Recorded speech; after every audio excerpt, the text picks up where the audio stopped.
Welcome back to happy diaries. ఈరోజు ఈ వీడియోలో ఎంతో టేస్టీగా ఉండే రొయ్యల పచ్చడి ఎలా తయారు చేయాలో చూసేద్దామండి.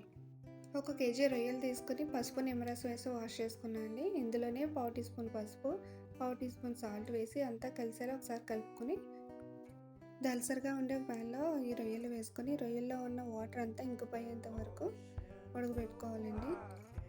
ఇలా చేయడం వల్ల ఆయిల్లో వెంటనే ఫ్రై అయిపోతాయండి. ఇప్పుడు మసాలా ప్రిపేర్ చేసుకుందాం. కడాయిలో 3 ఇంచులు దాల్చిన చెక్క, 2 ఇలాచీ, 10 లవంగాలు వేసుకొని కొంచెం ఫ్రై అయిన తర్వాత 1/2 కప్ ధనియాలు. గ్రేవీ తక్కువ కావాలంటే 1/2 కప్ ధనియాలు అయితే సరిపోతాయండి. నేను గ్రేవీ ఎక్కువగా ఉండాలని 1/2 కప్ ధనియాలు, 2 స్పూన్ల జీలకర్ర వేసుకుని దోరగా ఫ్రై అయిన తర్వాత ఒక ప్లేట్లోకి వేసుకొని చల్లారిన తర్వాత మెత్తటి పౌడర్లా గ్రైండ్ చేసుకోవాలండి.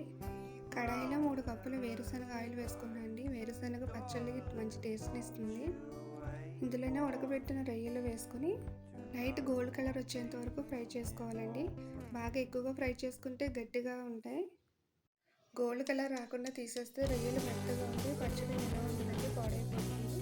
ఇలా గోల్డ్ కలర్ వచ్చిన తర్వాత ఇప్పుడు కలర్ చేంజ్ అయింది కదండి, వీడియోలో చూపిస్తున్న విధంగా ఇలా ఫ్రై అయితే సరిపోతుందండి. ఇప్పుడు బౌల్లో ట్రాన్స్ఫర్ చేసుకుని అదే కడాయిలో ఫ్రెష్గా చేసుకున్న 3 స్పూన్ల అల్లం వెల్లుల్లి పేస్ట్ వేసుకొని పచ్చివాసన పోయేంత వరకు ఫ్రై చేసుకోవాలండి.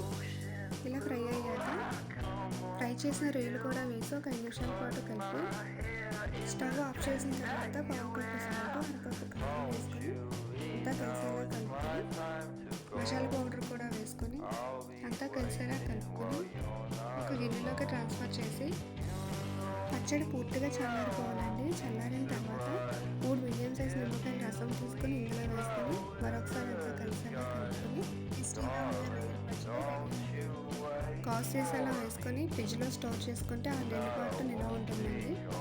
బయట పెట్టుకుంటే 3 నెలల పాటు నిల్వ ఉంటుందండి. మీకు ఈ వీడియో నచ్చినట్టయితే లైక్ చేసి సబ్స్క్రైబ్ చేసి పక్కనే ఉన్న బెల్ ఐకాన్ క్లిక్ చేసి ఆల్ అనే ఆప్షన్ ఆన్లో ఉంచండి. Thanks for watching.